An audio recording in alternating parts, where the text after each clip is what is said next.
हमारी ये क्लास है, ये क्लास बेसिकली यूजीसी नेट और एमपी सेट के स्टूडेंट के लिए है। और पूरी डीप में मैं आप लोगों से बातचीत कर रहा हूँ। अगर बात करूँ तो यूनिट नंबर फर्स्ट के अंतर्गत आज मैं आप लोगों से बात करने वाला हूँ कि समाज कार्य अभ्यासकर्ताओं के लिए जो मूल्य परक मान्यता है, सक्षमताएं हैं और आचार संहिता है, इन पर जिक्र करने वाला हूँ आप लोगों से। ठीक है, तो सबसे पहले मैं आप लोगों को कुछ बेसिक जानकारी देते हुए फिर आचार संहिता पर बात करूँगा, फिर मान्यता और फिर उसके बाद सक्षमता पर। ठीक है, तो यहाँ पर आप देखिए, आपके सामने आचार्य संहिता की कुछ आपका विषय संहिता दिख रही होगी। और ये जो पार्ट आप देख रहे हैं बेसिकली ये पार्ट है NASW का। NASW से प्रश्न सोशल वर्क में पूछे जा चुके हैं और पूछने की पूरी संभावनाएं हैं कि इससे प्रश्न भी एग्ज़ाम में पूछे जा सकते हैं। इसका नाम बेसिकली जब भी कभी आता है इस संगठन का, तो ध्यान रखिएगा विषय संहिता में देखने को मिलता है। विषय संहिता बहुत इम्पोर्टेंट है। एक विषय वस्तु पर बात करना, एक सब्जेक्टिव के आधार पर बात करता है ये, जहाँ प्रत्येक व्यावसायिक संगठन अपने व्यवसाय के अभ्यासकर्ताओं के लिए कुछ महत्वपूर्ण नियम और प्रतिबंधों का सृजन करते हैं। प्रतिबंधों और नियमों का जब सृजन होता है तो वहाँ बेसिकली हमें देखने की भूमिका मिलती है NASW का। ठीक है, ये थोड़ा सा आप लोग ध्यान रखिएगा और बात करेंगे इसी के परिप्रेक्ष्य में। कॉपी पेन साथ में लेके बैठिएगा और नोट भी करते चलिएगा। The national Association of Social workers कहते हैं इसको। कल की क्लास में हम लोगों ने इसके बारे में थोड़ी सी जानकारी भी लिया था, ये क्या होता है। ये संयुक्त राज्य अमेरिका में एक व्यावसायिक संगठन के रूप में अपनी भूमिका निभाता है। ठीक है, ये बात आपको ध्यान रखना है। हालांकि अभी तक ये पेपर में नहीं पूछा गया है कि लगभग इसमें कितने सदस्य हैं, फिर भी मैं आप लोगों से कहूँगा कि यूजीसी नेट का कोई भरोसा नहीं है, कहीं से भी पेपर में क्वेश्चन बना देता है। तो मैं आप सबसे कहूँगा कि 1,20,000 भी आप याद रखें। सब 1,20,000 सदस्य हैं इसके, ये आप ध्यान रखें। ठीक है, इसका काम क्या है? बेसिकली सामाजिक कार्यकर्ताओं के लिए मार्गदर्शन की बात करता है। अब ये मत सोचिएगा आप लोग कि ये क्लाइंट की बात करता है। ये कभी भी समाज कार्य की जो प्रणालियां हैं उस पर काम नहीं करता है। ये समाज कार्य की प्रणालियों के अंतर्गत जो मुख्य भूमिका निभाता है सामाजिक कार्यकर्ता, उनके लिए काम करता है। ठीक है, तो बेसिकली सामाजिक कार्यकर्ताओं के लिए मार्गदर्शन हो गया, अनुसंधान हो गया और वकालत हो गई, अन्य संसाधनों को प्रदान करने के संबंध में रिसोर्सेज हो गए। ये सारी चीज़ें हमें देखने को मिलती है इसके अंतर्गत। ठीक है, ये आपको ध्यान रखना है। आवाज़ मेरी स्पष्ट है? एक बार क्लियर करिए जरा। जी सर। ओके, अगर आवाज़ में कोई प्रॉब्लम आएगी तो आप लोग मुझे बताइएगा ज़रूर। अभी मैं बैक टू बैक आप लोगों को वीडियोस भी अपलोड करके दे रहा हूँ। क्या किसी भी वीडियोस में भी लग रहा है कि आवाज़ जो थोड़ा सा स्लो आ रही हो? ऐसा लग रहा है आप लोगों को वीडियो में भी? नहीं सर, अभी तो नहीं आ रहा है सर। चलिए, यानी इसका मतलब ये सही चल रहा है। आगे हम बात करते हैं, यहाँ पर नीचे आते हैं और भी चीज़ों के बारे में देखते हैं। देखिए, ये जो है NASW की जो है पूछा गया है एक प्रकार से। अगर मैं आपसे बात करूँ तो इसका गठन कब हुआ था, है ना? तो इसका जो गठन है यानी स्टैब्लिश, तो ये 1955 लगाइएगा। और यह एक प्रकार के व्यावसायिक संघ है। मुख्यालय की बात करता है तो वाशिंगटन DC में है, US में। जगह यानी संयुक्त राज्य अमेरिका में। सदस्यों की संख्या मैंने बता दिया है आप लोगों को, ये आप ध्यान रखेंगे। और NASW में अगर अप्लाइड प्रश्न जब बनता है, कहता है कि विचार करो, तो उसमें कहता है क्या राजभाषा फारसी है, फ्रेंच है, अंग्रेजी है, इस तरीके की 4-5 भाषाएं यूज करेगा। स्पेनिश भी यूज करेगा उस ऑप्शन में। तो मैं कहूँगा कि आप ध्यान रखें NASW में जो राजभाषा है वो इंग्लिश है। ठीक है, वो इंग्लिश है, इसको आप ध्यान रखेंगे। आगे हम बात करते हैं, जहाँ जो मेन बातें हैं, जो मेन तथ्य है, मैं उन्हीं पर केवल जिक्र करने वाला हूँ। ठीक है, अब थोड़ा सा यहाँ पर ध्यान से सुनिए। NASW आचार संहिता 6 उद्देश्यों को पूरा करती है। कुल टोटल अगर हम बात करते हैं तो 6 उद्देश्यों को लेकर ये जिक्र करता है। जैसे में जो है संहिता का मुख्य मूल्यों की पहचान करना, जिन पर समाज कार्य का मिशन आधारित हो, जिस पे सोशल वर्क का लक्ष्य आधारित हो, ठीक है, और उसकी आइडेंटिफाई करना कि इसकी प्रॉब्लम क्या क्या चीज़ करने वाला है, और इस सामाजिक कार्यकर्ता का गोल क्या हो सकता है ना। ये एक मुख्य भूमिका आती है। तो मैं कहूँगा कीवर्ड लिखिए, मूल्यों की पहचान करना, ठीक है, ये कीवर्ड है, ठीक है। उसके बाद दूसरा आता है संहिता व्यापक नैतिक सिद्धांत का सार को प्रस्तुत करना। जो नैतिक सिद्धांत है उसके सार को प्रस्तुत करता है, जो पेशे के मतलब व्यवसाय के मूल्यों को दर्शाती है और विशिष्ट नैतिक मानकों का एक सेट स्थापित करती है, जिसका उपयोग समाज कार्य अभ्यास की निर्देशित करने के लिए किया जाता है। जो नैतिक सिद्धांत का यूज़ किया जाता है, आप केवल इतना ध्यान रखें कि प्रैक्टिस के दौरान में ये गाइडेंस की काम करता है, मार्गदर्शन का काम करता है सामाजिक कार्यकर्ता के लिए, ठीक है। तो ये दूसरी बात भी आप लोग यहाँ पर ध्यान रखिएगा। यहाँ देखिए नंबर आगे पीछे आ रहा है, पर आप लोग यहाँ पर दूसरा भी मेंशन जरूर करिएगा। तीसरे की बात करते हैं, संहिता में सामाजिक कार्यकर्ताओं का प्रासंगिक विचारों की पहचान करना और उसकी मदद करने के लिए डिजाइन करना। यहाँ पर कीवर्ड बनाएंगे अभिकल्प। अभिकल्प का मतलब होता है डिजाइन करना। जब व्यावसायिक दायित्व के संघर्ष या नैतिक अनिश्चितता उत्पन्न होती है, तो ऐसी कंडीशन पे क्या करना चाहिए, सामाजिक कार्यकर्ता को विचार करना चाहिए और जो प्रॉब्लम्स आ रही हैं उसकी आइडेंटिफाई करें और फिर उसी के आधार पे उस समस्या का रूपरेखा तैयार करें, एक प्रकार के डिज़ाइन यानी अभिकल्पना तैयार करें, ठीक है। तो ये आपकी तीसरी बात होगी। उसके बाद संहिता नैतिक मानक प्रदान करती है, जिसके आम जनता सामाजिक कार्य के पेशे को जवाबदेह ठहराता है। तो आम जनता के लिए समाज कार्य के व्यवसाय में यहाँ पर बेसिकली इसकी भूमिका होती है, सभी के साथ इसकी जो है भूमिका पॉजिटिव होती है, ये बात ध्यान रखिएगा। और ये एक ऑप्शन या एक पॉइंट ऐसा मिलेगा जो आपको रिलेट करेगा भी कि ये ऑप्शन आपका करेक्ट जा रहा है। तो मैं आपसे कहूँगा यहाँ पे सभी के लिए आप मेंशन करिएगा, सभी के लिए समाज कार्य व्यवसाय में ये यूज होता है, कोई पर्टिकुलर। अच्छा, पर्टिकुलर सभी के लिए यहाँ पर व्यावसायिक कार्यकर्ता का ही जवाब दिया गया है, व्यावसायिक सामाजिक कार्यकर्ता का ही बात होगी, ठीक है। उसके बाद कहता है कि सामाजिक कार्य के मिशन, मूल्य, नैतिक सिद्धांत और नैतिक मानक के क्षेत्र में नए चिकित्सक और समाजीकरण करता है। तो मेरा कहने मतलब यह है कि जो चिकित्सक होते हैं, मनोचिकित्सक होते हैं, उनकी भूमिका भी यहाँ पर देखने को मिलती है। और सामाजिक कार्यकर्ता क्या करता है भी, यहाँ पे स्व देखभाल हो गया, शिक्षा हो गया, इत्यादि जो भी क्रियाविधि है, जो भी गतिविधि है, एक्टिविटी है समाज में, उसमें सामाजिक कार्यकर्ता और चिकित्सा समाज कार्यकर्ता और मनोचिकित्सा समाज कार्यकर्ता इत्यादि जो भी सामाजिक कार्यकर्ता की भूमिका होती है, जिस रूप में होती है, उन्हीं को जो है एक प्रकार से मोटिवेट करता है ताकि वो सही तरीके से लोगों के साथ कार्य को कर सके अच्छे से, व्यवसाय समाज कार्य को, ठीक है, उनको प्रोत्साहित करने की बात करता है, ठीक है। तो मैं आपसे कहूँगा सामाजिक कार्यकर्ता का नाम आप यहाँ पर मेंशन अवश्य करें सभी लोग, ठीक है। अब उसके बाद अगर हम बात करते हैं नंबर 6 पॉइंट, ये छठा और लास्ट है। ये कहता है बेसिकली कि जिनका समाज कार्य जो है व्यवसाय है वो स्वयं मूल्यांकन करने के लिए उपयोग करता है। तो यहाँ पे कीवर्ड मूल्यांकन आ जाएगा लास्ट में। और सामाजिक कार्यकर्ता यहाँ पे इसलिए मूल्यांकन करने के लिए बातचीत करता है कि जो अनैतिक आचरण है, जो असामाजिक व्यवहार है, उसे समाप्त कर दिया जाए। मूल्यांकन से यही पता चलता है। यदि वो समाप्त हो गया है तो उस क्रिया को और आगे बढ़ाया जाता है, यदि वो समाप्त नहीं हुआ तो वो क्रिया फिर चक्र में चलना स्टार्ट हो जाती है। तो एक काम करने का नियम होता है। मैंने कहा कि प्रत्येक व्यावसायिक संगठन अपने व्यवसाय के अभ्यासकर्ताओं के लिए कुछ महत्वपूर्ण नियम और प्रतिबंधों का सृजन करता है, और वो बात यहाँ पर आचार संहिता में मेंशन होती है। तो मैं अब आप लोगों को यहाँ पे थोड़ी सी कुछ महत्वपूर्ण तथ्यों के बारे में जिक्र करना चाहूँगा, इस चीज़ को आप लोग नोट करिएगा, ठीक है। जैसे अगर मैं आपसे बात करूँ, एक बात तो ये तय है कि शायद आप लोगों ने यहाँ पर इस चीज़ को समझ गए हैं कि जो आचार्य संहिता है वो किस रूप में आती है, ठीक है। अगर आपसे बात किया जा रहा है किसको लेकर, आचार्य संहिता को लेकर, तो ये बात तय हो गया है कि यह अभ्यासकर्ताओं के लिए एक प्रकार से, किसके लिए, अभ्यासकर्ता का मतलब हो जाएगा सोशल वर्कर। यानी मैं ये कह सकता हूँ कि इनके लिए नियम और प्रतिबंधों का सृजन करता है, पहली बात।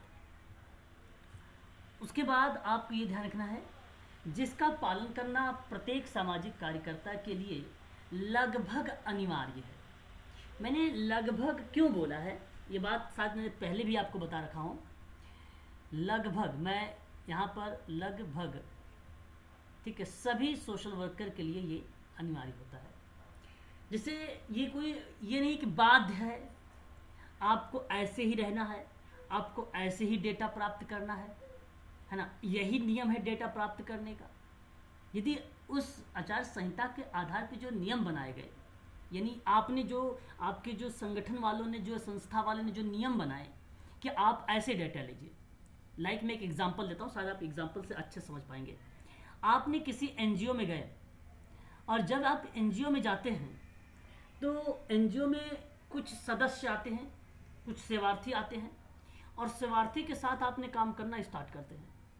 तो कुछ डेटा हमें नहीं मिल पाता है जब तक हम उनके पेरेंट्स से बातचीत ना करें, है ना। अब एनजीओ का रूल है कि कोई अदर पर्सन, सोशल वर्कर का अगर आया है वहाँ इंटर्नशिप कर रहा है या कुछ भी कर रहा है, आप उसके घर जाके डेटा नहीं ले सकते हैं। नियम है, आपको अगर बता दो, अगर आप लोग करेंगे ना फील्ड वर्क, अगर जनरल आपने किया होगा तो आपको इंस्टीट्यूट वाले, एनजीओ वाले भेजे भी नहीं होंगे। कुछ एनजीओ वाले होते हैं भेज देते हैं, कुछ एनजीओ वाले ऐसे होते नहीं भेजते हैं। तो मेरा कहने का मतलब ये है कि वहाँ पर वह नियम लागू नहीं हो पाता है। हमें डेटा लेना है, आंकड़े प्राप्त करने हैं, तो हम डेटा को बना भी सकते हैं। इसलिए मैंने कहा कि ये सोशल वर्कर लागू फॉलो कर सकता है और फॉलो नहीं भी कर सकता है, दोनों चीज़ें इस पे लागू होती है। इस बात को आप ध्यान रखेंगे। ये तीसरी पॉइंट जो मैंने एनजीओ लिखा है, ये एग्जाम्पल के रूप में इसको इस तरीके से समझिएगा, ठीक है। उसके बाद अगर हम बात करें तो इसमें कहता है कि यह प्रतिबंध और नियम मात्र कार्यकर्ताओं को मनमाना व्यवहार करने से नहीं रोकता। आप मेरी बात को ध्यान से सुनिए। मैंने कहा कि ये जो नियम है और जो ये प्रतिबंध है जो बनाए गए हैं, ये नियम प्रतिबंधता, ये सामाजिक कार्यकर्ता के लिए, ठीक है, सामाजिक कार्यकर्ताओं के लिए मनमाना व्यवहार करने से ही नहीं रोकता, बल्कि समस्त सामाजिक कार्यकर्ता के व्यवहार, क्रियाकलाप, अभ्यास की प्रक्रिया इत्यादि में एक रूपता लाने का प्रयास करता है। तो एक कीवर्ड यहाँ बहुत बढ़िया है, बहुत अच्छा है, जो एक रूपता है। मैं कहूँगा कि आप समाज आचार संहिता में जब एक रूपता वाला शब्द आए तो उसे आप अवश्य क्लिक करें यस के रूप में, और आता भी है, ऐसा नहीं कि नहीं आता है, आता है, ठीक है। तो एक रूपता भी पॉइंट आपका कनेक्ट जाएगा। आपको मैं बता दूं कि आपने नाम सुना होगा, मैंने भी हाल ही में आप लोगों से बात किया था, एक लिखा हुआ था अमेरिकन और एक लिखा हुआ था नेशनल। याद आ रहा है मैं क्या बोलना चाह रहा हूँ आप लोगों से? ये सर कल बताया था। हाँ, तो American Association of Social Workers और National Association of Social Workers ने, ध्यान से सुनिएगा, यहाँ जो अमेरिकन का है वो 1920 की भूमिका और नेशनल की 1960 की भूमिका, नेशनल की 1960 की भूमिका। बात को बड़ा ध्यान से समझिएगा आप लोग, मैंने यहाँ पर इंडिकेट भी कर रहा हूँ आप लोगों के लिए। तो इन लोगों ने समाज कार्य के व्यावसायिक अभ्यास में समरूपता लाने के लिए आचार्य संहिता को ग्रहण करके उसे कार्यकर्ता के लिए अनिवार्य कर दिया। तो अमेरिकन एसोसिएशन ने इसे अनिवार्य के रूप में कब रखा? तो 1920 में रखा। बात को समझिए। और National Association of social work ने ये बात कब कहा कि एक सामाजिक कार्यकर्ता को ये अनिवार्य है? बेसिकली वो भी अनिवार्यता के रूप में 1960 में रखा। लेकिन दोनों किस बात की बात कर रहे हैं? दोनों बात कर रहे हैं समरूपता की, दोनों बात कर रहे हैं समरूपता की, ठीक है। तो एक बात तो ये आपको ध्यान रखना है। दूसरी बात, यहाँ कभी भी सामाजिक कार्यकर्ता, बात को ध्यान रखिएगा, सोशल वर्कर कभी भी सेवार्थी के साथ उसका शोषण नहीं करेगा। बात को ध्यान समझिएगा, क्योंकि 2019 का प्रश्न था, आप लोग देखेंगे तो मिलेगा आपको, जून 2019 का पेपर देखिएगा आपको मिलेगा, आया हुआ सवाल था, वही सवाल के बारे में बता रहा हूँ आप लोगों को। कहता है कि सेवार्थी का शोषण नहीं करेगा, ठीक है, उसके विपरीत व्यवहार नहीं करेगा, विपरीत व्यवहार नहीं करेगा, ठीक है, ठीक है, और बलपूर्वक हो बलपूर्वक इत्यादि आप कर लीजिए।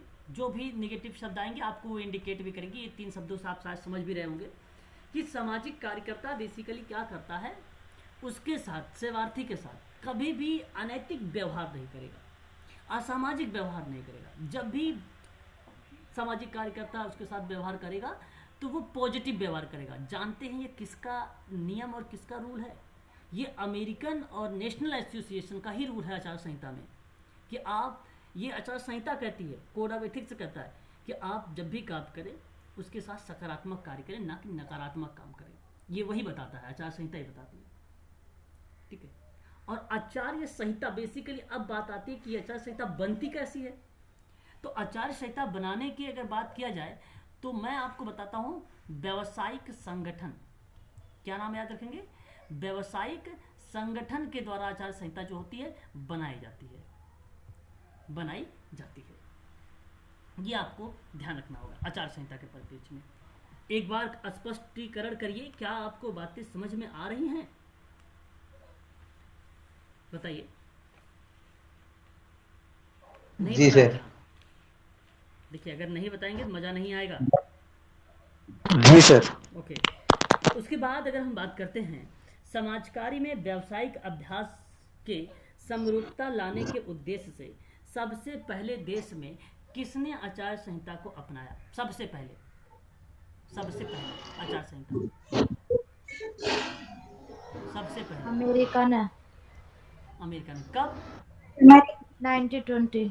बहुत बढ़िया, यानी अब आप समझ गए 1920, और 1920 ऊपर कब? मैंने लिखा है, ठीक है। यानी एक बात ये क्लियर हो गया आपका। दूसरी बात आपको ये ध्यान रखना है कि समाज कार्य, बात को ध्यान से समझिएगा, समाज कार्य के अंतर्गत ही मैं बात कर रहा हूँ आप लोगों से, ठीक है। समाज कार्य के संदर्भ में क्रियान्वित आचार संहिता भारत द्वारा किस देश से ग्रहण की गई? भारत में किस देश से ग्रहण किया गया? अमेरिका। America sir. बिल्कुल, अमेरिका। अमेरिका आपका करेक्ट जवाब हो जाएगा। अब आगे बात करते हैं एक और पॉइंट। सर मेरे को ये अमेरिका 1920 वाला समझ नहीं है, वहां पे समझा दीजिए ना प्लीज एक बार। भाई, अमेरिकन नेशनल एसोसिएशन, ठीक है, अमेरिकन एसोसिएशन की बात अगर हम कर रहे हैं, ठीक है, अमेरिकन एसोसिएशन सोशल वर्क की जो है वो एक आचार संहिता की बात करता है। और अमेरिका में सबसे पहले 1920 में नियम प्रतिबंध वगैरह लागू हो गए थे, और वहीं से भारत में भी 1920 में अगर हम बात करते हैं तो भारत में भी आचार संहिता आई। वो तो 1960 के वाले दशक में अलग था। 1920 में समरूपता की बात कर रहा था वो, और कह रहा था कि सामाजिक कार्यकर्ता के लिए एक प्रकार से सभी के लिए अनिवार्य होगा, ये अमेरिका कह रहा था, ठीक है। तो ये बात आपको ध्यान रखना है। मैं आपसे बात कर रहा हूँ आचार संहिता बेसिकली अगर हमसे बात करता है कि किस परिप्रेक्ष्य में, बेसिकली नेगेटिव बिहेवियर के परिप्रेक्ष्य में ये कभी काम नहीं करता। यानी आप यहाँ पे लिख लीजिए, आचार संहिता जो है नकारात्मक व्यवहार को कभी लागू नहीं करता, व्यवहार को लागू नहीं करता। सर कोई अनम्यूट है। हाँ, प्लीज़ एक बार म्यूट हो जाइए भाई, है ना, म्यूट हो जाइए। और उसके बाद अगर मैं आपसे बात करता हूँ तो ध्यान से सुनिएगा। आचार संहिता में ना अगर प्रश्न पूछे कि ये आचार सामाजिक कार्यकर्ता का आचार संहिता कैसी है, तो ध्यान से सुनिएगा, ये लिखित भी है और अलिखित भी है। कैसी है? लिखित है प्लस में अलिखित भी है। अब मैं आपसे कह दूं, ये नियम है कि आप उसके घर नहीं जाओगे। अब मैंने कहीं रिटर्न में नहीं कहा है, ये नियम है कि आप इंटरव्यू जब लेंगे तो अपने साथ सेलफोन नहीं रखेंगे। ये मैंने लिख कर वहाँ पे नहीं उनको दिया है कि आप उनसे सिग्नेचर लिया हो। तो अलिखित भी हो सकती है, बोल दिया ऐसे में। तभी तो वो चीज़ें हैं कि अलिखित होने की वजह से ही ये बाध्य नहीं होता है कि आप जो कहो वो बात मैं मानूँ आपकी। मुझे जैसा उचित लगेगा मैं उस हिसाब से आपके कार्यों को आगे बढ़ाने का प्रयास करूँगा, है ना। तो ये होता है, बट इसका जो उद्देश्य है वो समरूपता को ही लेकर है, ठीक है। और ऐसे में अगर आप ये कहोगे कि अगर आप नहीं मानोगे तो फिर तो मनमाना व्यवहार होगा। नहीं, ऐसा नहीं होगा। कुछ तो नियम होगा, कुछ तो फॉलो होगा, कुछ प्रतिबंध बनाए गए हैं। ठीक है, अगर आपको लगेगा, मुझे लगेगा कि आप गलत वहाँ पे बिहेवियर कर रहे हैं या वो चीज़ें हो रही, तो मैं आपको वहाँ से हटा सकता हूँ। ये आचार संहिता का रियल है, नियम है, तो मैं हटा भी सकता हूँ। ठीक है, और उसमें वो कह भी नहीं सकते कि आप कैसे हटा सकते हो, क्योंकि आचार संहिता के ये नियम है, रूल है, लिखित अलिखित दोनों सकते हैं। भले आप कोर्ट जाएँ, कहीं पर जाएँ, वो अलग की बात है, ये बात की बात है ना, लेकिन नियम है। ठीक, ये चीज़ आपको ध्यान रखना है। तो एक बार स्पष्टीकरण करिए, क्या इतनी बातें स्पष्ट हुई आप लोगों की? तो यहाँ आपका आचार संहिता समाप्त हो गया है। आचार्य संहिता यहाँ पर आपका जो टॉपिक है ये फिनिश हो गया है। सर एक बार क्वेश्चन बता दीजिए कैसे बनेगा। पहले तो यही बनेगा कि कोई सामाजिक कार्यकर्ता, ठीक है, सेवार्थी के साथ शोषण, है ना, अनैतिक व्यवहार, असामाजिक व्यवहार सेवार्थी के साथ नहीं करता है, तो आचार संहिता में ये बात करेक्ट है और ये करता भी नहीं है। प्रश्न ये बनेगा कि भारत में आचार संहिता अलग से नहीं बनाई है, बल्कि अमेरिका से ग्रहण की गई है। एक प्रश्न ऐसे बनेगा कथन में। कारण में कहेगा कि भारत में आचार संहिता आज भी बनाने की योग्यता नहीं है। ये आपको कारण बताएगा, ये आपको कारण बताएगा। तो बताइए जरा एक बार, क्या यहाँ पर अगर मैं एक क्वेश्चन कर रहा हूँ कि भारत में आचार संहिता आज भी बनाने की योग्यता नहीं है, यस या नो? Yes no. नो होगा। गलत है भाई। मैंने अभी आपसे एक क्वेश्चन कर रहा था, मैंने सवाल कहा, मैं लिख देता हूँ ताकि आप अच्छे से समझ लीजिए। भारत में आचार संहिता अलग, नोट करिएगा, अलग से नहीं बनाई गई। यहाँ तक बात तो ठीक लग रही है ना? जी सर। जी बल्कि सर। यानी वरण अमेरिका से ग्रहण की गई है। चलिए, ये तो कथन आपका करेक्ट हो गया, ये था कथन। कारण, म्यूट रहिएगा, समझिएगा ध्यान से। कहता है कि भारत में आचार्य संहिता आज भी बनाने की योग्यता नहीं है। ये गलत है। ये स्टेटमेंट क्या है? गलत है। गलत। अगर मैं आपसे बात करूं, ये गलत मैंने कारण में लिखा है। क्यों? क्या भारत में आचार संहिता आज भी बनाने की योग्यता नहीं है कि नहीं है? ना, हाँ सर। है सर। है सर। क्योंकि अगर आचार संहिता बनेगा नहीं, आप बता दो, बहुत सारे नियम हैं, बहुत सारे रूल बनाने चाहिए। आपने अभी एक कहाँ का न्यूज़, आप सेवन सिस्टर में कौन सा एक स्टेट है, नग्न दो औरतों को, दो लड़कियों को घुमा रहे थे, कौन सा? मणिपुर। मणिपुर का। मणिपुर में। मणिपुर का, हाँ। देखिए, अभी बहुत सारे नियम, रूल, रेगुलेशन बनाने की हैं, ज़रूरत है ना। और वैसे में ये तो बहुत गलत हुआ, और अब तो मांग कर रहे हैं लोग कि फांसी दिया जाए उन लोगों को, जो लोग उस भीड़ में शामिल थे, है ना। जो लोग उस भीड़ में शामिल थे, उनको फांसी की डिमांड हो रही है, और होना भी चाहिए, और ये करेक्ट है। अगर हो जाए तो बहुत अच्छी बात है ना। तो इस तरीके की चीज़ें, अच्छा, सोशल वर्क में और भी चीज़ें बनाने की ज़रूरत है। आपने नाम सुना होगा अंतरण प्रति अंतरण के बारे में, हर चीज़ों के बारे में, है ना।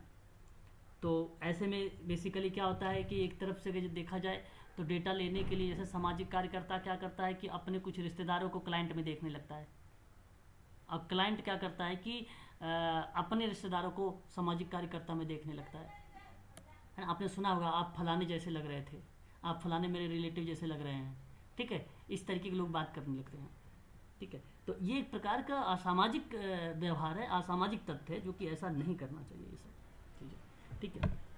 तो ये सामाजिक का, अभी किसी बच्चे ने कहा था कि प्रश्न की बात कर रहा था, तो वही प्रश्न कुछ इसी तरीके से आएंगे, और बड़े ही सिंपल सवाल होंगे जो आपको स्पष्ट करते हुए बताएंगे। जितने मैंने तथ्य बताए हैं, इन्हीं से इर्द गिर्द आपके जो है क्वेश्चंस रहेंगे, ठीक है। सर, जी, आचार संहिता के अंतर्गत अपने भारत में 1960 से पहले कोई भी रूल रेगुलेशन नहीं थे क्या? 1920 से ही भारत में आया। तो रूल देखो, नियम मैंने कहा ना, अच्छा नहीं समझे आप, यानी क्या?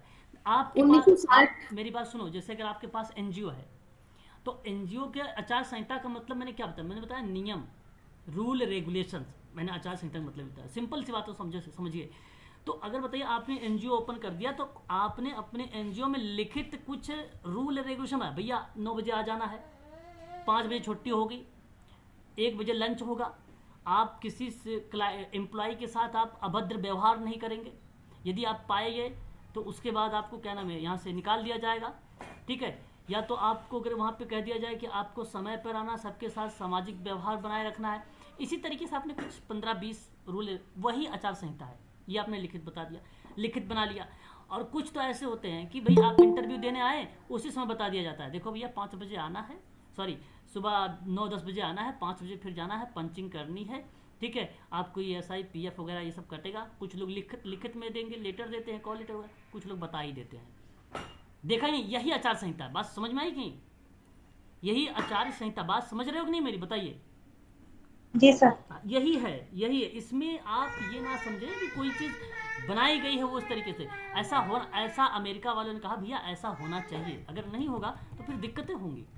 आपको बता दूं 2014 में एक बार प्रश्न आया था, जरा विचार करिएगा, ठीक है, मैं सवाल कर रहा हूँ। 2014 का दिसंबर का पेपर में सवाल था कि समाज कार्य व्यवसाय में आचार्य संहिता महत्वपूर्ण एवं आवश्यक है। ये अभिकथन था और ये था कारण। आचार्य संहिता में स्वयं परिस्थिति की उपलब्धता एवं आवश्यकता की पहचान समाहित है। अब इस प्रश्न का जरा विचार करके मुझे बताइए कि क्या यहाँ पर ऑप्शन आना चाहिए। ए आर दोनों सही लग रहा है, क्या व्याख्या हो रही है या नहीं हो रही है, कि ए गलत है आर गलत है, क्या यहाँ पे लग रहा है आपको? प्रश्न नहीं समझ पाए तो बताएं। दोनों सही लग रहा है सर। दोनों सही लग रहा है। देखिए इन्होंने कहा दोनों सही हैं और ये आपने सर करेक्ट जवाब दिया है कि समाज कार्य व्यवसाय में आचार्य संहिता महत्वपूर्ण एवं आवश्यक है। व्यवसाय समाज कार्य में वेरी वेरी मोस्ट इम्पोर्टेंट है, क्योंकि ये एकरूपता की बात करता है, समरूपता की बात करता है, इसलिए ये इम्पोर्टेंट है, ठीक है। दूसरी, आचार संहिता में स्वपरिस्थिति की उपलब्धता एवं आवश्यकता की पहचान समाहित होती है। और जानते हैं यह कब? ये जब आप व्यवसाय समाज कार्य में आचार संहिता लागू करते हैं तब हमें उनकी पता चलता है कि उसकी नीड क्या है, उसकी आवश्यकताएं क्या है। और यहाँ पर कथन और कारण दोनों सही और व्याख्या भी सही तरीके से हो रही है। एक बार ये सवाल आ चुका है पेपर में एक बार सवाल आ चुका है, ठीक है। तो इस तरीके से आप लोगों के जो है पेपर में सवाल पूछे जाते हैं आचार संहिता के संबंध में। अब मैं आगे आप लोगों से बातचीत करूंगा और नेक्स्ट पॉइंट पर विचार करूंगा, ठीक है। अच्छा, ये तो मैंने बता चुका हूँ इसके बारे में, अमेरिकन के बारे में। अच्छा, ये देखो APA है, ठीक है, ये APA भी है और इम्पॉर्टेंट उतना नहीं लगता, लेकिन फिर भी आप इसको देखे रहिएगा APA क्या होता है। कहाँ से है APA भाई? हाँ, यहाँ से नीचे से ध्यान से सुन लीजिए। APA के बारे में सुना है आप लोगों ने? अमेरिकन साइकेट्रिक एसोसिएशन संयुक्त राज्य अमेरिका में एक मनोचिकित्सक एवं प्रशिक्षक मनोचिकित्सकों का मुख्य पेशेवर संगठन है। यह दुनिया का सबसे बड़ा मनोरोग संगठन है और इसके 37,000 से अधिक सदस्य हैं। हालांकि तब भी कमी है, 1,20,000 की अगर हम बात करें किसके थे, NASW के बारे में, NASW के बारे में, है ना। 100 से अधिक जो है इसमें देशों में रोगियों की विविध आबादी की प्रतिबद्धता को लेकर शामिल करता है ना। तो एक प्रकार से ये जो अमेरिका में अगर बात करें मानसिक विकार से जो संबंधित होते हैं उनकी एक प्रकार से ये डायग्नोसिस करती है अमेरिकन साइकेट्रिक एसोसिएशन। और यहाँ अगर मैं आप लोगों से बात करूँ तो मैं आप सबको बताना चाहूँगा कि इसकी अगर स्थापना की बात करें तो 16 अक्टूबर 1844 लगाइएगा, ये आपका ध्यान रखिएगा। संस्थापक में बेसिकली बहुत सारे लोगों का नाम आता है, फिर भी अगर अहम भूमिका के रूप में आपको ध्यान रखना है तो विलियम मैकाले एवल और लूथर वी बेल का नाम आप ध्यान रखें, ठीक है। ये 2 लोगों के ही नाम आएंगे, बाकी तो बहुत सारे लोग हैं, ठीक है। और यह स्थापित कहाँ है? डेल्फिया में, ठीक है। यह आप थोड़ा सा ध्यान रखिएगा। व्यावसायिक संघ के रूप में एपीए के बारे में जाना जाता है, मानसिक विकार से संबंधित है, वाशिंगटन डीसी में है, अमेरिका में, ठीक है। यहाँ पे मैंने नीचे मेंशन भी कर रखा है, ठीक है। चलिए आगे हम बात करते हैं। अच्छा, इसका American Association of group workers है, ये मैं आपको बाद में बताऊंगा, ठीक है। तो इतना कुछ खास इंपॉर्टेंट नहीं है, फिर भी पीडीएफ में आपको मिल जाएगा, ठीक है। अब हम लोग बात करते हैं सीधा मूल्य परक मान्यता पर। अगर आचार्य संहिता आपको क्लियर हो गई है तो आप मुझे एक बार स्पष्टीकरण करें, तो फिर मैं आप लोगों से मूल्य परक मान्यता पर बातचीत करना चाहूँगा। बताइए एक बार, आप बता नहीं रहे, क्या बात है? ये सर क्लियर हो गया। चलिए, ठीक है। थोड़ा सा एक्टिव रहा करें आप सभी लोग, है ना, तो मज़ा आएगा। चलिए आगे हम बात करते हैं, और उसके बाद मूल्य परक मान्यता। सर हाँ, सर राहुल है कोई, वो बोल रहा है कि मेरा ज्वाइन नहीं हो रहा काफी टाइम से। राहुल हैं, अच्छा अच्छा अच्छा, ठीक है, एक मिनट।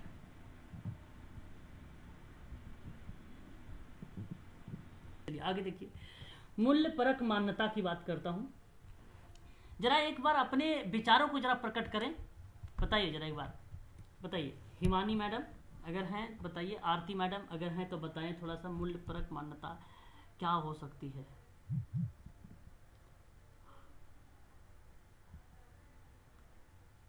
राहुल, अनामिका भी कह रही है मेरा भी नहीं हुआ। भाई क्या बात है, वैष्णवी कई लोग बोल रहे हो, कितनी बार लेट मी इन सर, ओके भी कई बच्चे बोल रहे हैं कि हम ज्वाइन नहीं हो पाए। अनीता भी बोल रही है sir, Rahul sir class join करो, ओके अनीता ने बोला है, ठीक है अनीता। चलिए बताइए जरा एक बार,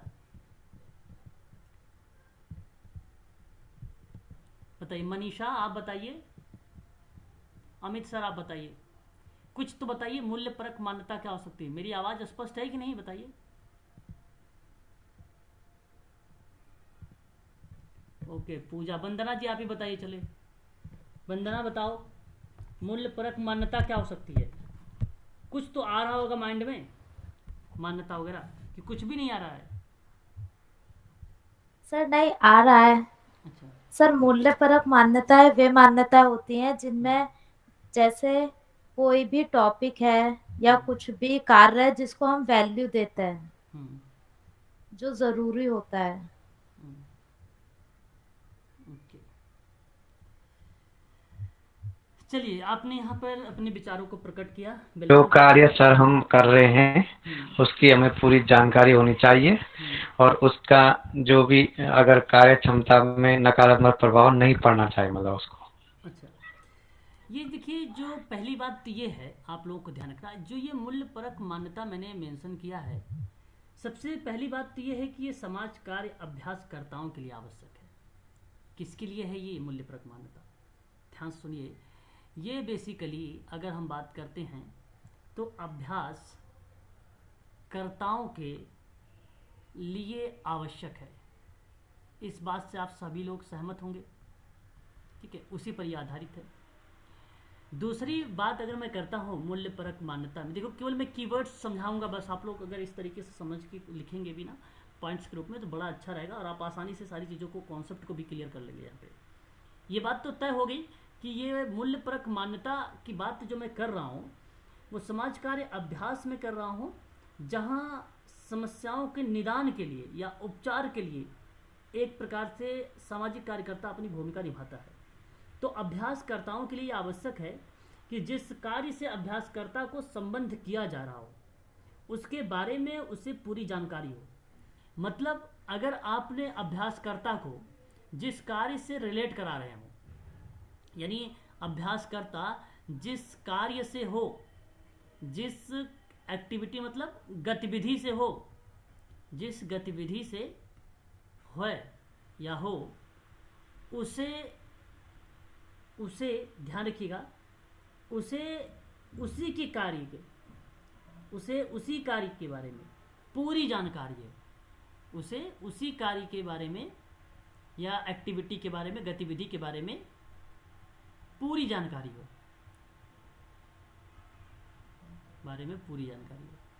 ये आप पॉइंट समझ पाए हैं कि नहीं बताइएगा। अगर नहीं समझ पाए हैं तो मुझे बताइए, मैं बताता हूँ। जी सर, समझ आ रहा है। क्योंकि मैं एकदम सरल शब्दों में बताना चाह रहा हूँ आप लोगों से, इसलिए इसको समझते चलिएगा।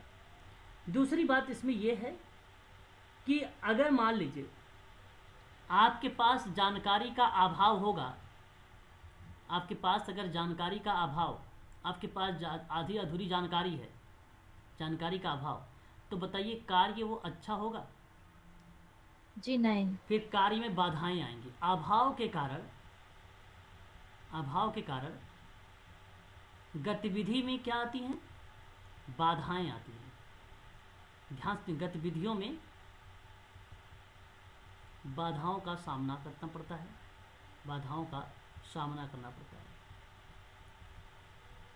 यह आपका तीसरी पॉइंट हो जाएगी। इन्हीं तथ्यों से आपको ध्यान रखना, मूल्य परक मान्यता क्या है, वही चीज़ यहाँ पर स्पष्टीकरण कर रहा है। ठीक है, उसके बाद अगर हम बात करते हैं इसी में, तो आपसे कहता है कि जो नकारात्मक प्रभाव है ना, उसको दूर करना। ठीक है, उसको दूर करना। और अभ्यास कार्यकर्ता का कार्य में निपुण होना बहुत इंपॉर्टेंट है, बहुत आवश्यक है। और विशेष प्रशिक्षण से उसे जो है, अगर हम बात करें तो उसे मिला हो। और प्रशिक्षण से अभ्यासकर्ता जो होता है वो कुशल कार्य क्षमता में वृद्धि होता है, यानी उसकी एक प्रकार से वो एक्टिव होता है, वो जानकार होता है। तो यहाँ पे कैसा कार्यकर्ता होना चाहिए? प्रशिक्षित कार्यकर्ता होना चाहिए। कैसा होना चाहिए? प्रशिक्षित। मैं आपसे कहूँगा पहले शिक्षित प्रशिक्षित लिखिएगा। पहले आप लोग ना ऐसा करिए, मैं बताता हूँ। यहाँ पे शिक्षित कर लीजिए, इरेज नहीं हो रहा है। एक मिनट, मेरी आवाज़ सही जा रही है? जी सर। जी सर। जी सर। हो गया। यहाँ पर जो है शिक्षित और प्रशिक्षित कार्यकर्ता होना चाहिए, बस ये आपका पॉइंट रहेगा। आगे बात करते हैं, और भी तथ्यों को हम लोग नोट करते हैं। उसके बाद समाज कार्य को व्यावसायिक रूप से अपनाने के लिए समाज कार्य अधिक प्रभावशाली तरीके से संचालित किया गया है। कार्यों का निष्पादन गुणात्मक तरीके से होता है, रचनात्मक भूमिका निभाता है। तो जो व्यावसायिक सामाजिक कार्यकर्ता होगा वो कार्य को बहुत प्रभावशाली तरीके से संचालित करेगा। मतलब एक प्रकार से अगर मैं बात करूं, किसी भी क्रिया विधि या एक्टिविटी करेगा तो सृजनात्मकता जैसे शब्दों का प्रयोग करेगा। तो यानी एक प्रकार से सृजनात्मक गतिविधि का होना जरूरी है। गतिविधि मतलब गोल लेना, सृजनात्मक गतिविधि लेना या गोल लेना जिससे उसमें सुधार हो सके। ठीक है, और फिर उसके बाद अगर हम बात करें, अगर उसे प्रभावशाली बनाना है तो कार्यों का निष्पादन किस तरीके से होना चाहिए? गुणात्मक तरीके से होना चाहिए। गुणात्मक तरीके से कार्य का निष्पादन होना चाहिए, कार्य का निष्पादन होना चाहिए। ठीक है, उसके बाद आपसे कहता है कि कार्यकर्ता की जो भूमिका होगी वो किस तरीके से होगी? सृजनात्मक भूमिका, जिसको हम लोग सृजनात्मक भी कह सकते हैं और रचनात्मक भी कह सकते हैं। रचनात्मक भूमिका होनी चाहिए या निभाता है सामाजिक कार्यकर्ता। बात सोशल वर्कर की हो रही है इसमें, ठीक है, तो इस चीज को आप ध्यान रख सकते हैं। रचनात्मक में सर क्रिएटिविटी होती है मैम, क्रिएटिविटी अच्छा, गतिविधि होना, मतलब इसे नहीं कहते आप रेमेडियल कोई कार्य, अगर आप कोई काम कर रहे हैं सोशल वर्क में ना, तो रेमेडियल कर दो, उपचारात्मक कर दो, रेमेडियल कर दो, उसको रिप्रेजेंट करता है ये। ठीक है, रेमेडियल।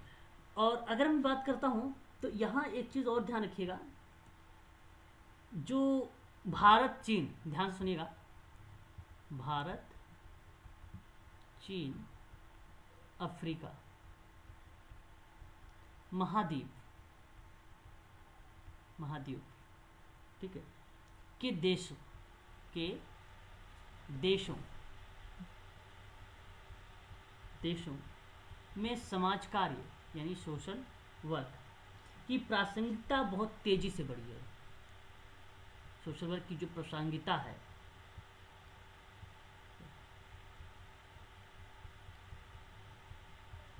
मतलब वृद्धि तेजी से बढ़ी है। ठीक है, तेजी से बढ़ी है। तो भारत चीन यानी एशिया महाद्वीप सर। अब आपसे एक सवाल आएगा जी, क्या कह रहे हैं फिर से बताएं। सर भारत चीन और अफ्रीका महाद्वीप होगा तो भारत चीन एशिया महाद्वीप होगा सर, पूरा एशिया महाद्वीप। नहीं, ये तो महाद्वीप के देश है ना। जी। ये सवाल ये है कि भारत चीन अफ्रीका महाद्वीप के देश हैं। जी, महाद्वीप जी। आपने पढ़ा होगा, एशिया करके आता है, अफ्रीका आता है, कॉन्टिनेंट आपने जी। 7 कॉन्टिनेंट पढ़े होंगे। जी। उन्हीं कॉन्टिनेंट के देश हैं ये भारत चीन अफ्रीका। उसमें समाज कार्य की बड़ी तीव्र गति हुई है। और लेकिन सबसे ज़्यादा इम्पोर्टेंट अगर मुझे लगता है कि सवाल इस बार बन भी सकता है तो भारत से बन सकता है। तो अब अगर आपसे कहेगा भारत महाद्वीप देशों में समाज कार्य की प्रासंगिकता किस परिप्रेक्ष्य में बढ़ी है, मंद, तीव्र, अल्प तीव्र, है ना, अतिमंद, ऐसे सवाल बनता है सर। तो यहाँ सोशल वर्क की जो प्रासंगिकता है भारत चीन अफ्रीका की, वो बहुत तेजी से बढ़ी है। तो मैं आप सबसे कहूँगा तीव्र लगाइएगा, तीव्र वाला ऑप्शन आपका करेक्ट हो जाएगा। वहाँ पे अपने इस टाइप की भी प्रश्न आप लोगों ने देखा होगा, तो वो प्रश्न किसी भी तरीके से बनाए जा सकते हैं, लेकिन परिपेक्ष उसी के संबंध में। ये मूल्यपरक मान्यताओं के परिपेक्ष में इस तरीके के वर्ड्स हमें देखने को मिलते हैं, इसलिए प्रश्न यहाँ से भी बनाए जा सकते हैं, इस टाइप से भी। ठीक है, उसके बाद देखिए आपसे कहेगा कि इन देशों के में जो विद्यमान समस्याएं हैं, जैसे भारत चीन अफ्रीका में, इन समस्याओं के समाधान के लिए सामाजिक संगठन विशेष भूमिका निभाते हैं। और अभ्यासकर्ता जो होता है वो समस्या प्रभावित क्षेत्रों में यात्रा करके समस्याओं का निदान करता है। और ये बात तो सिंपल सी है, ये सबको पता होगी, ये सिंपल बात है, सब लोग जानते हैं। अब समाज कार्य में जो संलग्न है, जो अटैच है अभ्यासकर्ता, प्रत्येक व्यक्ति के सम्मान और आदर करता है। क्या ऐसा करना चाहिए? मूल्य परक मान्यता की अगर मैं बात करूं आपसे, क्या प्रत्येक सोशल वर्कर को और प्रत्येक सेवार्थी की या व्यक्ति का सम्मान प्लस आदर करना या आदर करते हैं, तो सोशल वर्क में सामाजिक कार्यकर्ता प्रत्येक व्यक्ति का सम्मान और आदर करता है। ये बात आप ध्यान रखेंगे और होना भी चाहिए ऐसा भी प्रश्न आप लोगों ने एग्जाम में देखा होगा। ये मूल्यपरक मान्यता है। मानसिक रूप से शांत स्वभाव के होते हैं, समस्याग्रस्त व्यक्तियों का आदरपूर्वक उपचार करना। अब देखिए, अगर हम बात करें मानसिक रूप से, यहाँ पे एक बात बता रहा हूँ मैं, कुछ बच्चे इस प्रश्न को जब आता है तो गलत कर जाते हैं। मानसिक रूप से शांत स्वभाव के होते हैं, क्या ये बात करेक्ट है? सर मेरे पास स्क्रीन शो नहीं हो रही है। क्या बात कर रहे हैं? स्क्रीन शो नहीं हो रही भाई? केवल मेरे पास हो रही है सर। सर एक बार प्लीज़ आप दोबारा से लेफ्ट होके ज्वाइन होइए। अगर आपके पास पर्सनल है तो वो आपकी पर्सनल नेटवर्क इशू हो सकता है सर जी। ठीक है, तो ठीक है सर, ओके। जरा एक बार देखिए कि मानसिक रूप से शांत स्वभाव के होते हैं।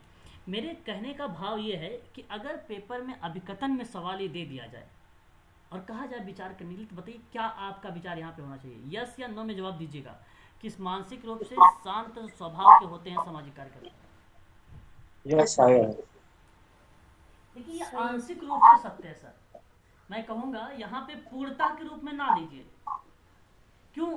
कुछ तो सामाजिक कार्यकर्ता ऐसे भी होंगे भाई, मानसिक रूप से अशांत भी होंगे, और ना पता हो तो यूजीसी का पेपर देने जाते होंगे, आप मेडिकल सोशल वर्क का पेपर देने जाते होंगे। देखिए बाहर कितने बच्चे खड़े होते हैं, उनमें से आप देखिए कौन कौन सी कैसी एक्टिविटी कर रहा है, आपको पता चलेगा। सोशल वर्कर की बात मैं कर रहा हूँ, अदर के नहीं, सोशल वर्क। अब कुछ सोशल वर्कर्स तो आपने बात भी किया होगा, आप अपने क्लासमेट को बात सोचिए, क्लास फेलो को जो साथ में आपके पढ़े उसको सोचिए। तो ये पूर्णतः सत्य नहीं है, इस बात को खास कर ध्यान रखेंगे आप सभी लोग। मानसिक रूप से सामाजिक कार्यकर्ता शांत स्वभाव के होते हैं, ये पूर्णता के रूप में, इसे आंशिक रूप में रखिएगा। कुछ ऐसे भी तो हो सकते हैं, हाइपर एक्टिविटी वाले भी तो हो सकते हैं, परंतु मूल्य परक मान्यता ये कहती है कि आप शांत स्वभाव के रहें। आपसे ये बोला जाता है, अगर आप हैं तो अच्छी बात है, और नहीं है तो फिर आपके अंदर थोड़ी सी प्रॉब्लमेटिक बिहेवियर टाइप की इस तरीके से आप मेंशन कर सकते हैं कि ये है, परंतु उसको समाप्त करने की कोशिश करें आप लोग। देखो, ज्ञान ही सब कुछ नहीं होता है, आपके व्यवहार भी देखे जाते हैं। आपका जब सिलेक्शन होता है तो उस दौरान आपके व्यवहार भी देखे जाते हैं, आपकी फिजिकली मूवमेंट भी देखा जाता है, उसी के हिसाब से आपका जो है चयन होता है, और होना भी चाहिए। अगर शुरुआत से ही आप अशांत स्वभाव के रहेंगे तो जाहिर सी बात है वो चेहरे पे झलकता है हर चीज़ें कि व्यक्ति किस टाइप का है ना। तो इसलिए अगर पहले नहीं किया तो अभी से जो है सुधार कर लीजिए, है ना। आगे अगर बात करते हैं तो एक बात तो ये सत्य हो गई। दूसरी बात, समस्याग्रस्त व्यक्तियों का आदर पूर्वक उपचार करना। अच्छा, ये बात तो सही है, ये सामाजिक कार्यकर्ता की मूल्य परक मान्यता है कि जो समस्याग्रस्त व्यक्ति है उसकी समस्या किस तरीके से समाधान करना है, आदर पूर्वक करना है, आदर पूर्वक करना है।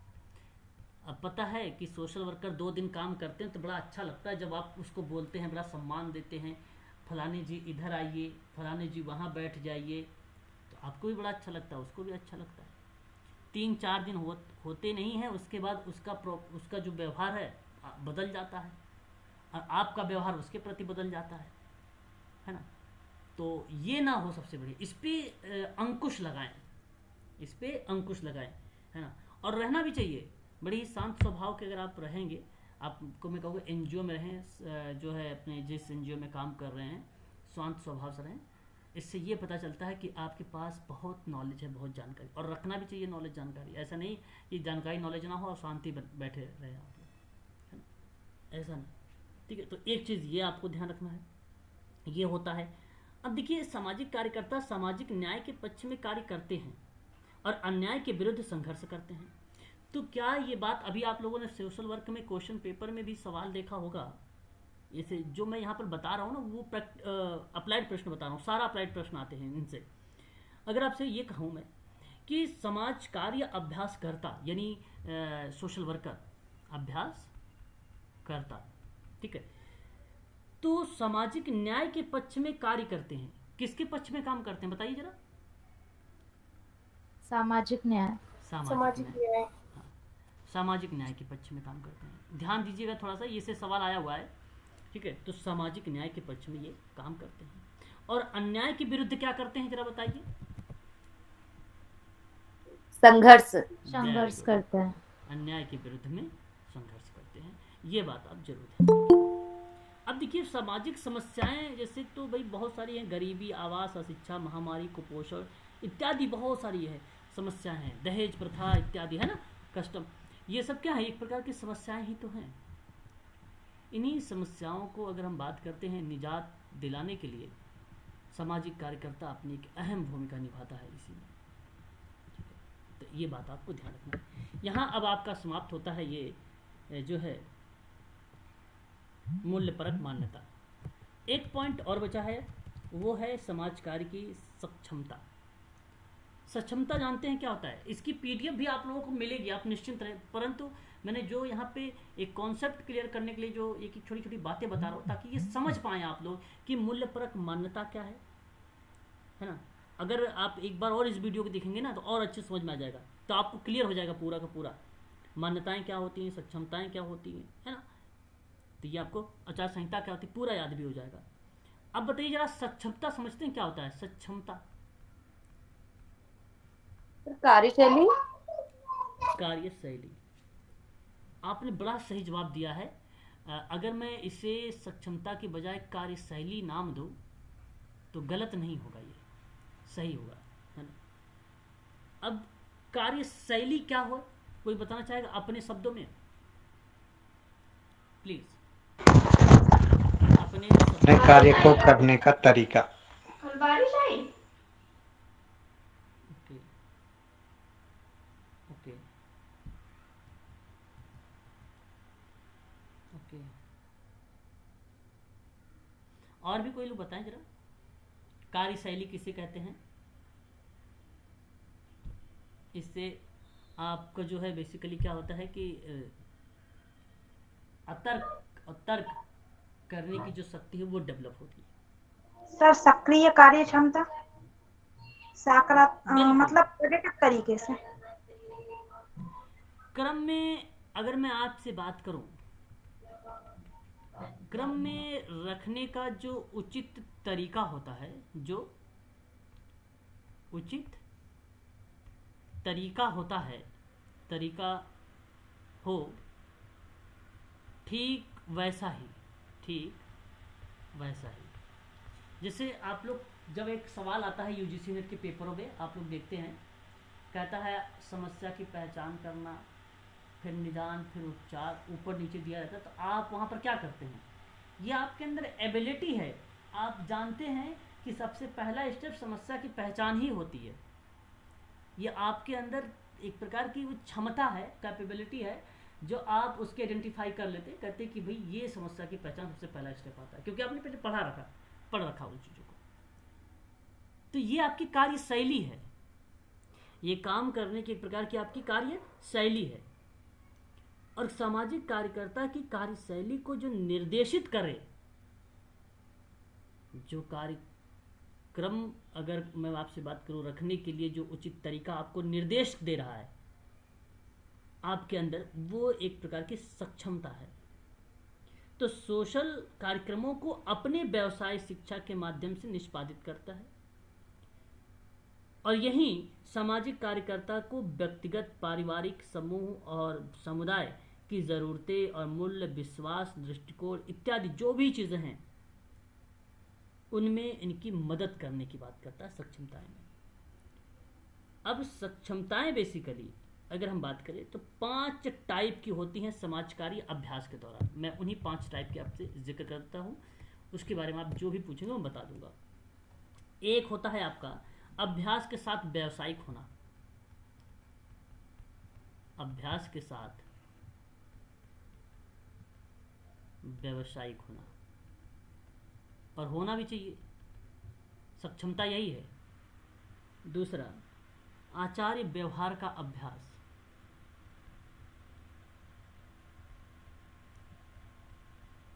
तीसरा, आलोचनात्मक सोच। मैं बार बार आप लोगों से कहता हूं कि आलोचना ज़रूर किया करें, परंतु तर्क वितर्क जब करें तो उसकी जानकारी अवश्य रखें। आलोचनात्मक सोच प्लस में व्यवसाय निर्णय आप कह सकते हो, या फैसला कह लीजिए, और विविधता को अपनाना, विविधता को अपनाना, और लास्ट एडवांस में या अग्रिम में मानवाधिकार और सामाजिक आर्थिक न्याय। तो आपसे मैं कहूँगा मानवाधिकार और सामाजिक आर्थिक न्याय, बस। अब इसमें से किसी कुछ पूछना पूछ लीजिए।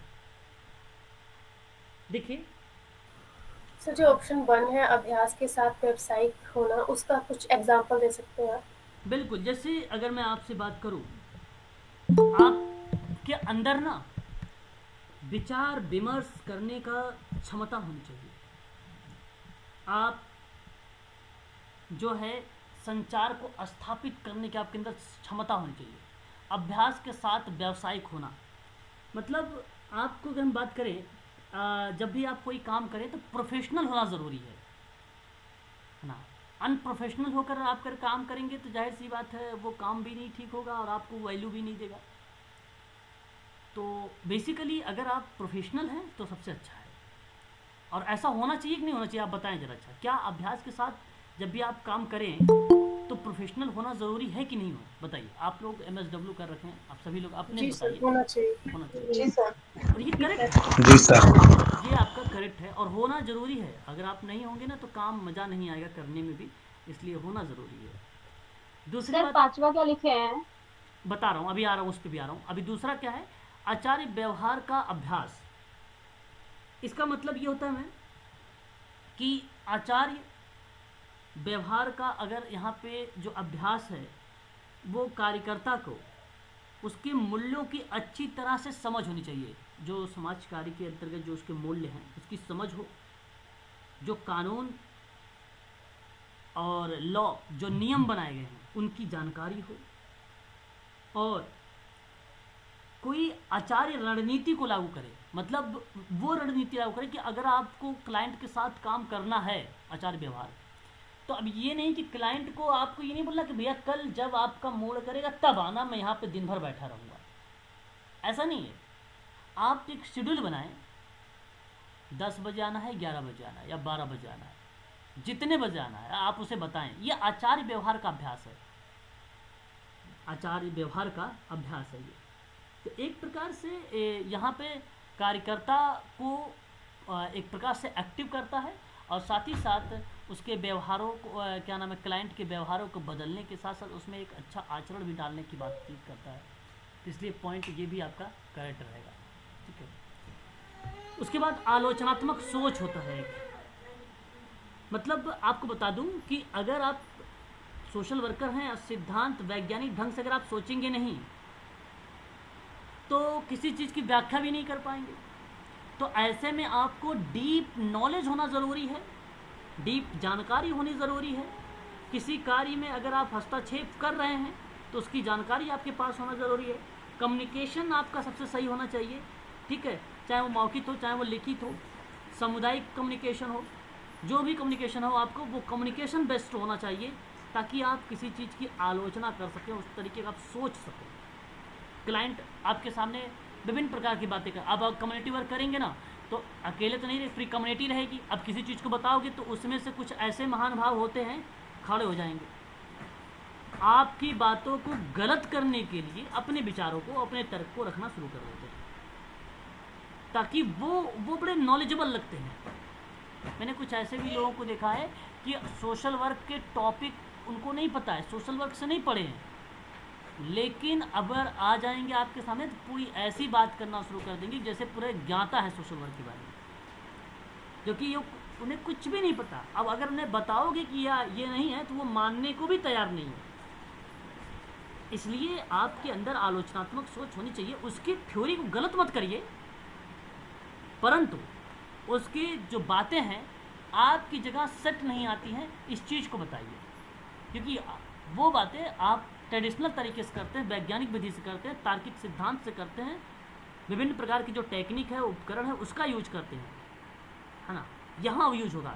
वो उसकी बातें सोशल सर्विस में होंगी और सोशल सर्विस अलग होता है, सोशल वर्क अलग होता है, ये बात ध्यान रखिएगा। तो इसलिए आलोचनात्मक सोच की भी समझ होनी चाहिए। विविधता को अपनाना, मतलब सामाजिक कार्यकर्ता में अगर हम बात करें, अनुभव और उसके पहचान, निर्माण और व्यवहार की विविधता को समझ में जो है सक्षम हो। जैसे आप देखते हैं समाज में विभिन्न प्रकार के आयु के वर्ग के लोग हैं, रंग के लोग हैं, संस्कृति के लोग हैं, दिव्यांगता के लोग हैं, जातीयता के लोग हैं, है ना, विभिन्न प्रकार के लोग हैं, अलग अलग धर्म के लोग हैं, अलग अलग जाति के लोग हैं। अब इन सबको अपनाना है। ये नहीं कि अगर वो महिला है तो महिला को अपनाया जाए, पुरुष है तो पुरुष को अपनाया जाए, आपका रिलेटिव है तो उसको अपनाया जाए, सबको अपनाना है, विविधता को अपनाना, इसलिए यहाँ पर कहा जा रहा है। और फिर कहता है मानवाधिकार और सामाजिक न्याय, सामाजिक और आर्थिक न्याय। कोई बच्चा पूछ रहा था लास्ट पॉइंट, मानवाधिकार और सामाजिक आर्थिक न्याय, ये भी होना ज़रूरी है। मतलब प्रत्येक व्यक्ति में स्वतंत्रता होनी जरूरी है, गोपनीयता, सुरक्षा, जीवन स्तर, स्वास्थ्य, देखभाल, शिक्षा इत्यादि जैसी मूलभूत जो प्रक्रियाएं हैं वो मानवाधिकार हैं। और सामाजिक कार्यकर्ता की पहचान वैश्विक लेवल की होती है, तो ऐसे में सामाजिक आर्थिक का न्याय भी प्रक्रिया में देखने को हमें मिलता है। ठीक है, तो मानवाधिकार सामाजिक और आर्थिक न्याय की वकालत करता है। मानवाधिकारों की बात अगर हम करें, सामाजिक और आर्थिक न्याय की वकालत करता है और सामाजिक और आर्थिक न्याय को आगे बढ़ाने वाली प्रथाओं में वृद्धि करता है। और ये काम सोशल वर्कर करता है ना।